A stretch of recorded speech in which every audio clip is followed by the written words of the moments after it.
حساب سے. بچوں آج جمعرات کا دن ہے اور 10 دسمبر ہے.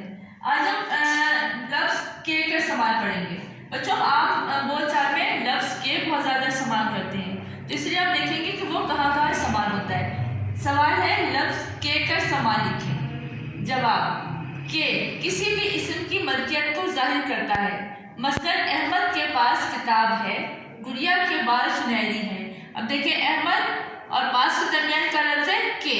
جب ہم نے یہ کے لکھ دیا تو اس کا مطلب ہے کہ احمد کے پاس کتاب ہے.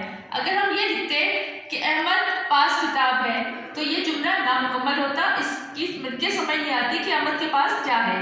تو ہم نے کیا لکھا ہے؟ احمد کے پاس کتاب ہے. اس کا مطلب ہے کہ یہ کتاب جو ہے وہ احمد کے پاس ہے. پھر ہے گڑیا کے بال سنہری ہیں. اب گڑیا کے بال سنہری ہیں. ٹھیک ہے، اب سمجھ میں آ گیا آپ کے کہ یہ لفظ ہوتا ہے کسی بھی چیز کی ملکیت کو ظاہر کرنے کے لیے. جیسے آپ لوگ کلاس میں کہتے ہیں یہ میری کتاب ہے، یہ اس کی کتاب ہے، یہ ان کی پینسل ہے. تو کے اور کی کا استعمال اسی لیے ہوتا ہے کہ وہ پتہ چلتا ہے کہ وہ اس چیز جو ہے وہ کس کی ملکیت ہے.